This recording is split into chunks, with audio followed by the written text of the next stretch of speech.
大家好，这里是每天分享一个实用生活美食小技巧的妙食记。冬天了，最近频频降温，相信很多小伙伴们都已经进入了没有什么重要的事情都不愿意出门的闭关时刻了。这个时候家里肯定保存了很多食材，其中包子、馒头是很多人的选择。比如馒头不仅可以作为主食，还可以做成其他美食，所以很多人经常做比较多的馒头，或者一次买多一点馒头放在冰箱保存，这样就不用每天出门买早餐了。但是很多人把馒头买回家之后直接放入冰箱冷藏，其实这个方法是错误的。今天妙妙就跟大家分享保存馒头的正确方法，保存出来的馒头蓬松暄软又好吃，跟新做出来的馒头一样，放3个月都不会坏。我们需要借助保鲜膜把馒头单独包起来。我们把馒头包起来的时候，要把里面的空气排除出来，这样包好的馒头就不会因为有空气吸干馒头里面的水分而影响口感。我们都知道馒头是淀粉类食物，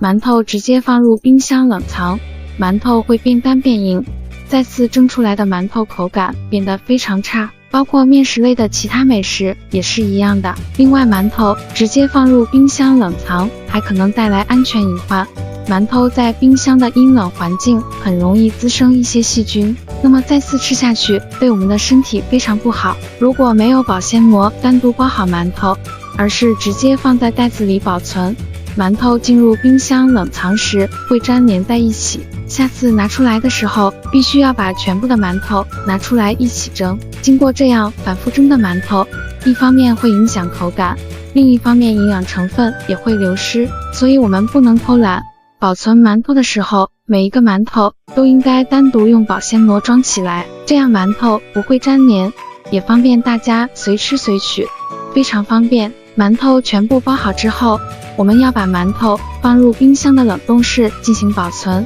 这里大家要记住了，是放在冷冻室而不是冷藏室。这里还需要注意的是，如果馒头还是热的，要等馒头放凉之后再包起来，不然热馒头被包起来之后，很容易在保鲜膜里面形成很多水蒸气，水蒸气在进入冷冻室之后会快速被冻结成冰，最后会影响馒头的口感，所以要等馒头冷却之后再包起来。大家看看妙妙冰箱里面的这个馒头，就是妙妙2个月前用同样的方法保存的馒头。那么我们把这个馒头拿出来蒸一下，看看妙妙跟大家分享的保存馒头的方法好不好用。从冰箱拿出来的馒头，我们需要去掉保鲜膜，然后放在蒸锅里蒸15分钟。时间到之后，我们看一下蒸好的馒头的效果。像这样用保鲜膜包好在冷冻室保存的馒头，不仅可以减少细菌的滋生，还能减少馒头营养价值的流失。